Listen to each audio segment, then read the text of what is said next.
이 본문을 우리가 좀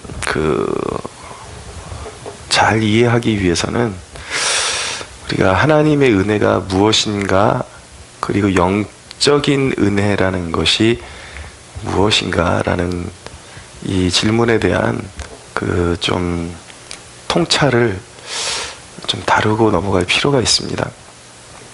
많은 사람들이 오해하는 것이 영적인 은혜다, 하나님께서 우리에게 주시는 것이 영적인 은혜다라는 이 정의를 가지고 육적인 삶을 무시하려고 그러는 그런 경향이 있습니다. 성경에서 육이라는 그 단어는 똑같이 육신이라는 단어를 써도 좀 여러 가지 형태로 그것이 의미가 달라질 수 있거든요. 성경에서 육신 할 때는 이제 사륵스라는 그런 개념의 단어인데, 그것은 죄의 본성을 추구하는 우리 육신의 방향성을 이야기할 때 육신이다. 그래서 마귀와 연대되어 있는 그 육신을 사륵스다, 육신이다, 그렇게 이야기를 하죠. 그래서 그건 참 육적인 거야 라고 말할 때는 그런 죄된 본성을 추구하는 그런 인간의 상태를 이야기할 때 육신이라고 말하는 것입니다. 그래서 그 육신은 그냥 우리 피부, 이 뼈와 살이 있는 이 육신뿐만 얘기하는 것이 아니라 그 육신은 우리의 마음 상태까지도 얘기를 하는 거예요. 참 육적이다 얘기할 때. 그리고 소마라는 그런 단어를 써서 몸이라는 단어를 사용하기도 하는데, 이것은 중립적인 상태에 있는 몸을 이야기하는 것이죠. 선하지도 않고 악하지도 않은 상태에. 그러나 우리가 또 한 가지 알아야 되는 개념이 무엇이냐면, 하나님의 영적인 은혜가 임하는 터전이 어디냐라는 질문을 던졌을 때에 모호한 곳에 임하는 것이 아니라 우리의 육신이 존재하는 삶 가운데, 우리가 먹고 입고 존재하는 삶 가운데 임하는 것이 영적인 은혜라는 것이죠. 네, 중요한 내용이기 때문에 저분 앉으시면 같이 나누겠습니다. 처음부터 다시 시작할 수도 없고 어떻게 하지?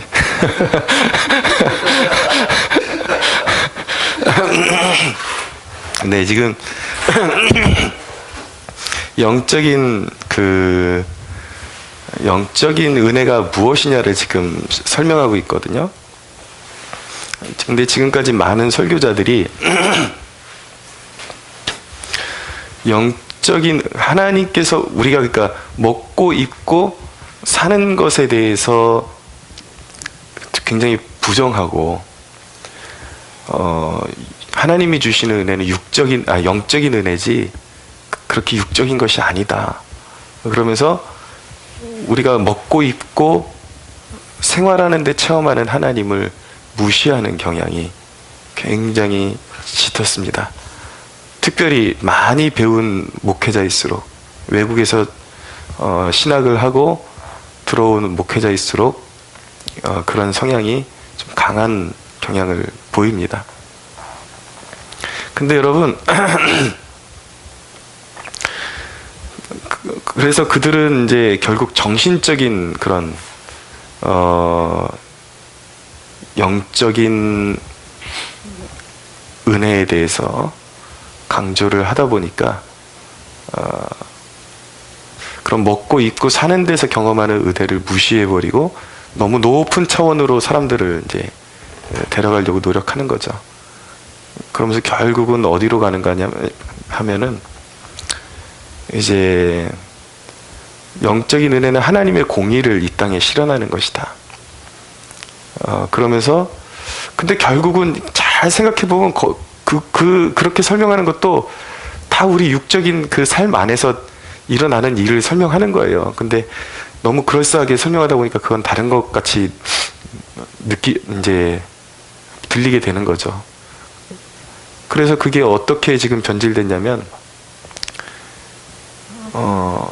이념화되고 사상화되고, 결론적으로 말씀드리면 그 열매들이 다 오늘날 어떻게 된 영문인지 사회주의 쪽으로 연결이 되어버렸어요. 그 정신세계가. 그래서 가난한 자들과 함께하고 하나님의 공의를 실현하고 이런 쪽으로, 그리고 도덕적인 개념으로 다 복음을 바꿔버렸죠. 그러니까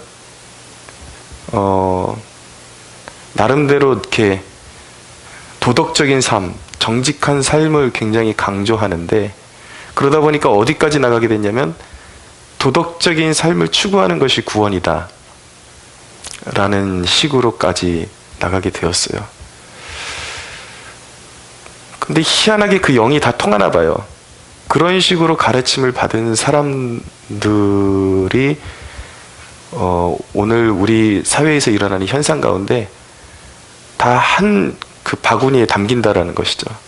예, 촛불 들고 나가서 뻑하면은 광우병이다 그러면 촛불 들고 나가고, 효순이 미순이 사건 나면 촛불 들고 나가고, 검증도 안 된 그 4대강에 녹조 생긴 거 그 전혀 전문가들하고 이야기도 다른 걸 가지고 촛불 들고 나가고, 이래서 으쌰으쌰 해가지고, 네.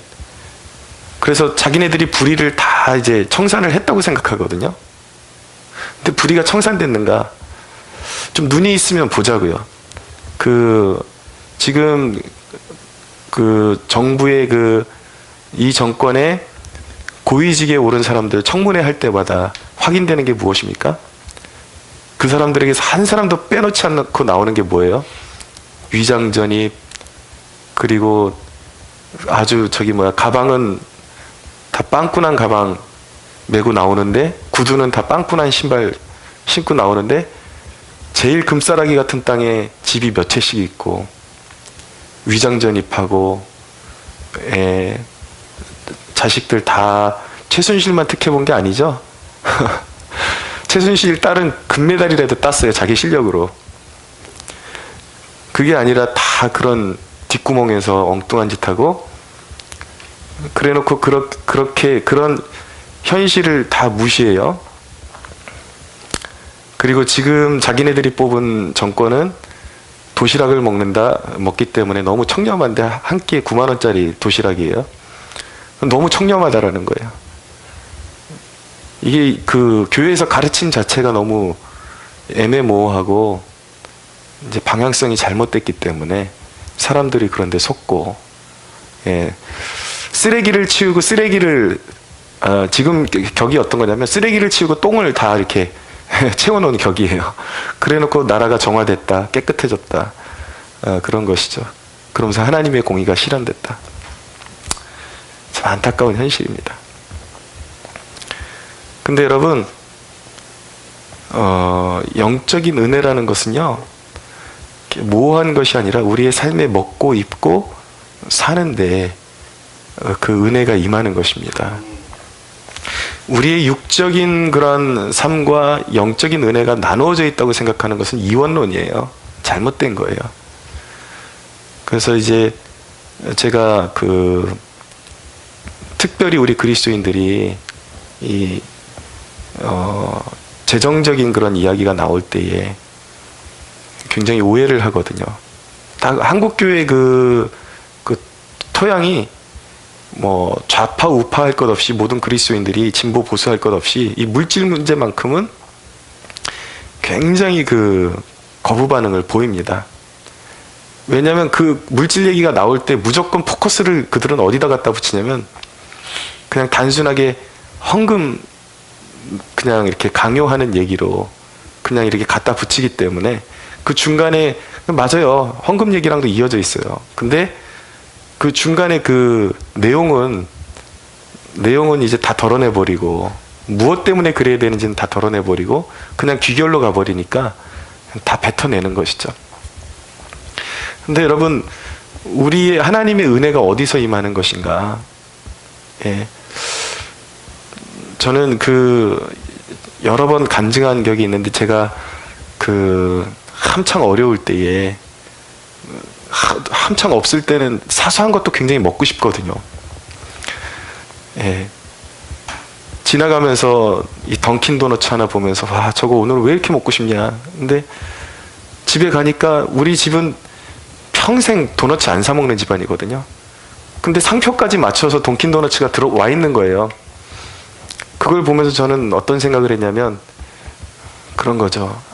하나님이 나를 돌보시는구나. 그 도너츠를 통해서 하나님의 임재를 느끼는 거예요. 예, 물질적인 것이죠.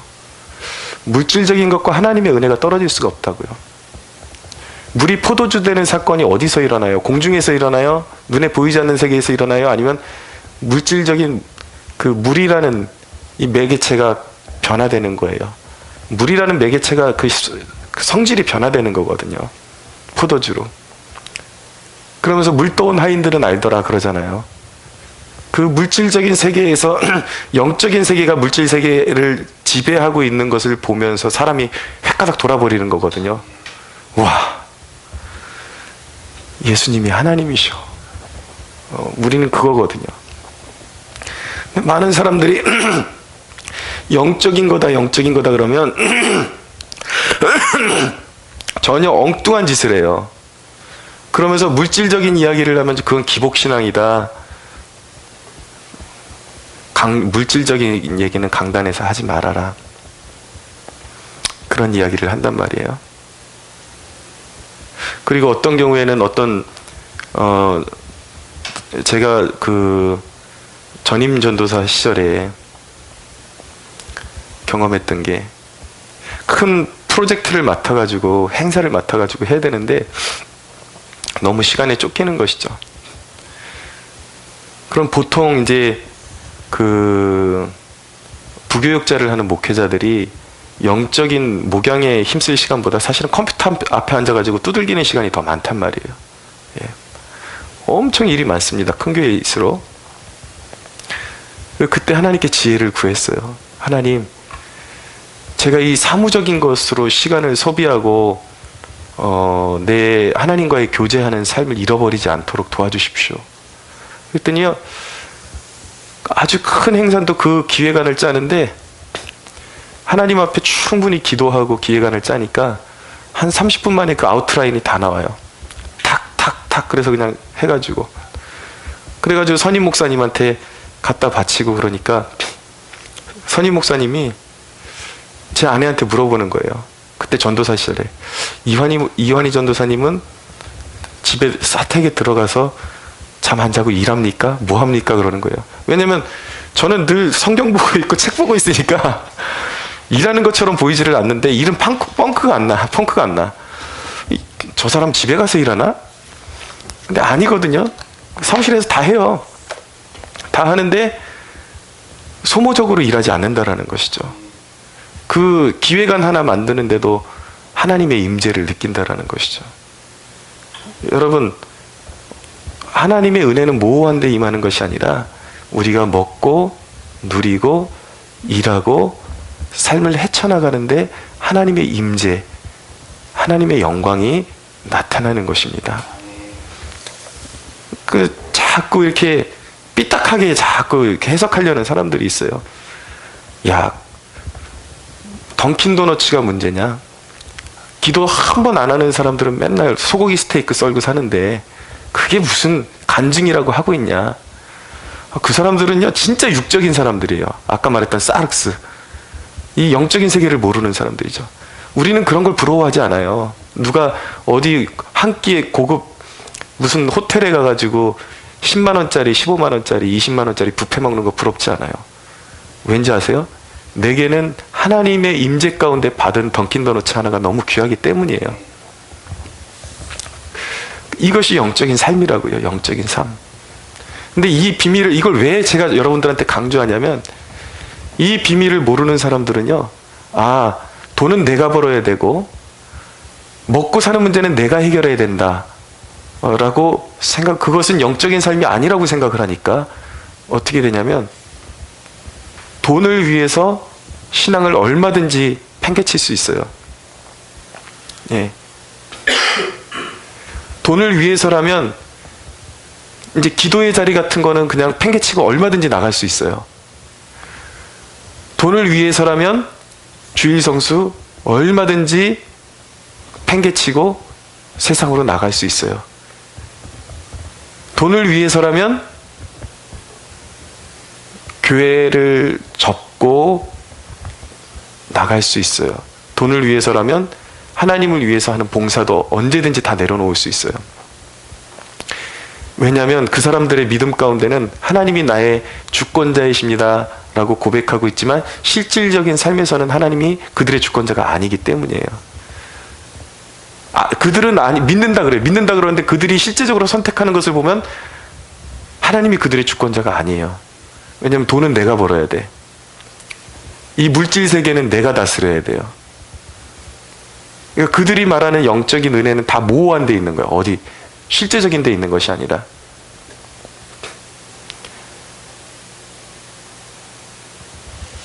그러니까 제가 너무 답답한 게 이런 목사님들이 이런 물질적인 세계와 은혜의 세계에 대한 그 밀접한 관계성에 대해서 너무 외면을 하고 모호한 은혜에 대해서 가르치고 이러니까 성도들이 참 은혜가 어디서 나타나는 줄 모르고 결국은 강단에서 돈을 이야기하는 것이 저속한 것이다. 그러니까 결론적으로 성도들이 하나님과 돈은 관계가 없는 거구나. 그러니까 결국은 어떻게 돼요?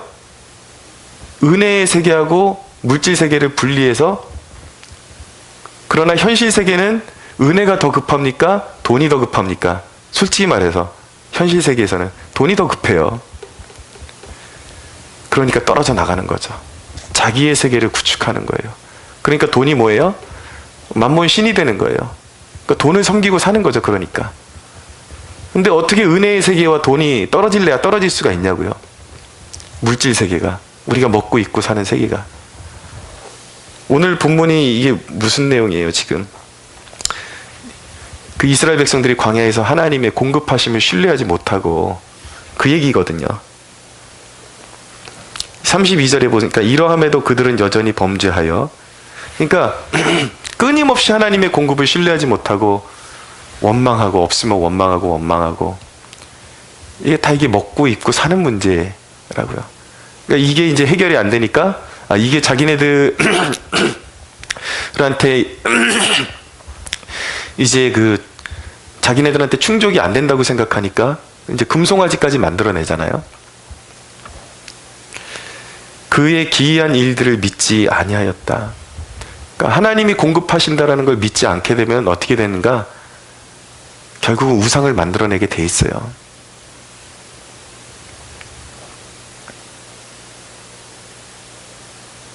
근데 여러분, 하나님이 은혜를 부어주신다 우리의 삶 가운데, 또 처음부터 시작해야 되겠네. 오늘 너무 중요한 내용인데.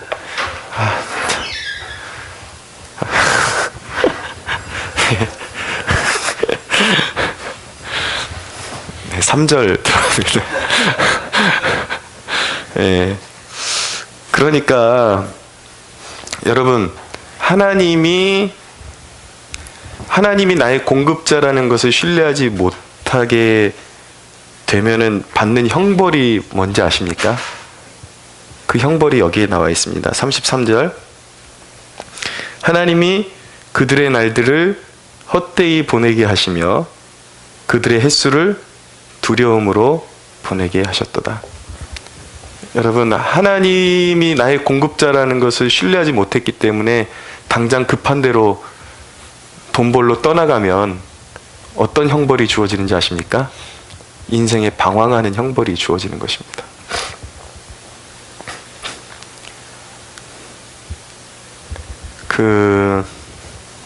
제 주위에 정말 임상적으로 이 실험이 다 끝난 이야기예요. 이런 사람들이 너무 많아요. 제 친척 가운데도. 평생 그분들 젊었을 때부터 제가 그 모습을 봤거든요. 조금 돈만 벌어가지고 삶의 그런 좀 기반이 잡히면 그 돈 가지고 하나님도 잘 섬기겠다고. 근데 그게 하나님을 떠나서 하는 일들이 복이 되지를 못해요. 조금 모으면 무슨 사고가 나서 다 쏟아지고 사기당하고, 그래서 이제 다시 한번 일어서서 해보겠다고 또 열심히 해요. 젊은 꽃다운 나이에 그렇게 살기 시작하는 걸 제가 봤는데 지금 환갑이 넘었는데도 아직도 그렇게 살고 있습니다. 이게 형벌이라니까요. 먼저 그의 나라와 그의 의를 구하면 자연스럽게 우리 그 사는 육신의 세계에 들어오는 하나님의 공급하심과 풍성한 은혜가 있음에도 불구하고 그걸 저버리고 자기가 돈을 벌겠다고, 부자가 돼보겠다고 나가가지고 자기의 세계를 구축하니까 요거 한 탕만, 요거 한 건만, 요거 한 건만 하다 보니까 세월이 얼마나 빨라요? 젊음이 다 가버렸어요.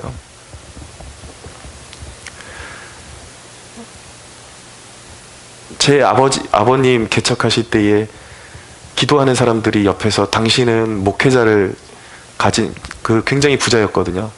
당신 가진 것으로 목회자를 잘 섬기는 것이 사명이다 라고 주위에서 기도하는 사람들이 이렇게 가르쳐 줬는데 콧방귀도 안 끼고 그냥 교회 나오다 말고 그러더니 자기가 가지고 있던 가산을 다 탕진하게 됐어요.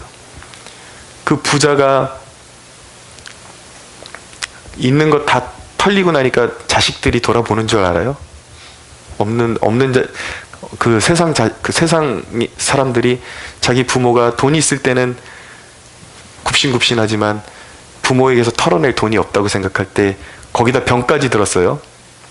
돌아보는 자식이 있을 것 같아요. 지금 어디 요양원인가 어디가 있는 것 같은데, 그러면서 저희 어머니한테 주기적으로 전화해서 울어요.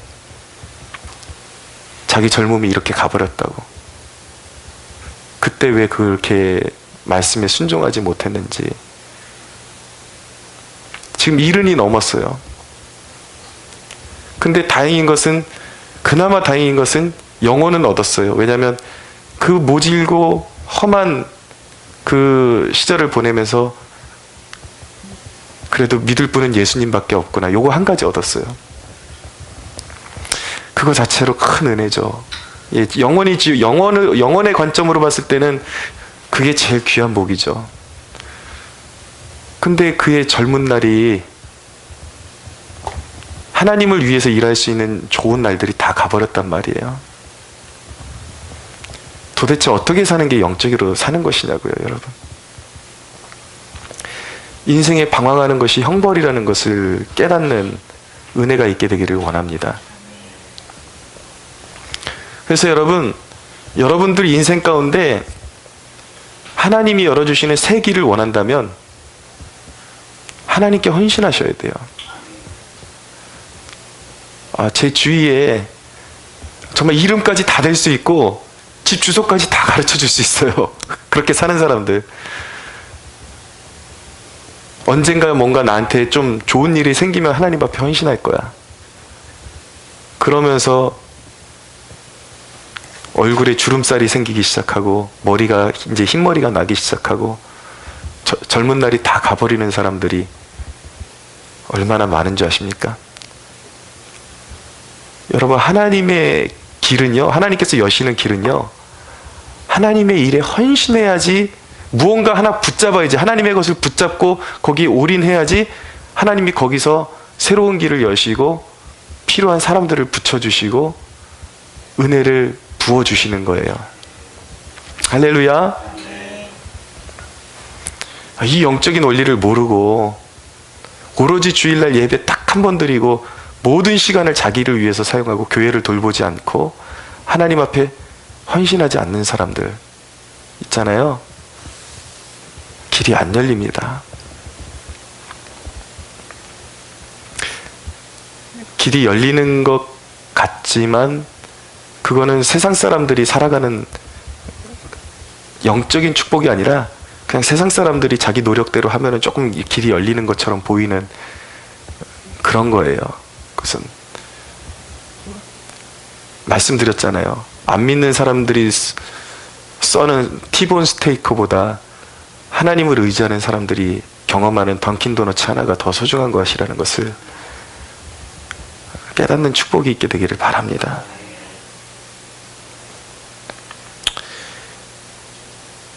자, 이 부분만 말씀드리고 마칠게요. 34절에 하나님이 그들을 죽이실 때에 그들이 그에게 구하며 돌이켜 하나님을 간절히 찾았다. 근데 여기서 결론이면 괜찮은데 37절이 결론이에요. 이는 하나님께 향하는 그들의 마음이 정함이 없으며 그의 언약에 성실하시 아니하였음이로다. 그러니까 이런 얘기입니다. 하나님께서 죽을 고비에 이렇게 넘기시니까 그때는 그러는 거예요. 인간들이 하나님, 정말 하나님 없이는 살 수 없다라는 것을 비로소 깨달았습니다. 근데 하나님이 숨통을 딱 틔워주자마자 숨을 못 쉴 것 같을 땐, 죽을 것 같은 데는 하나님을 찾더니 이제 코 속으로 공기가 싹 들어오는 것을 느끼면서 머리가 상쾌해지는 것을 느끼는 동시에 하나님 필요 없어요. 이게 인간이라는 것이죠. 예. 기도도요, 기도의 자리에도 어느 날 풀쑥 나오는 사람들이 있어요. 보면 어려움이 있다라는 거예요. 그럼 기도의 분량이 차야 그 삶 가운데 하나님의 역사가 일어나는데, 뭔가 이제 숨통이 막힐 때쯤 되면 나왔다가 숨통이 조금 트이는 것 같으면 다시는 기도의 자리에서 보이지를 않아요. 그 인간들은.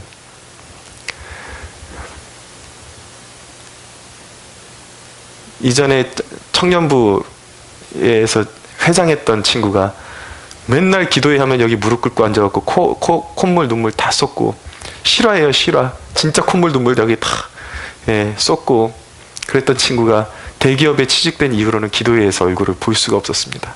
그 엄마한테 얘기 들으니까 매일 술 취해서 들어온대요, 집에. 매일 가위에 눌리고. 이게 인간이라니까요. 무엇을 위해서 기도하는 건데요? 마음에 정함이 없는 것. 우리 안에 바로의 마음이 있다고요. 하나님이 압박하시면 하나님의 백성을 보내겠습니다. 그래놓고 숨통 트이면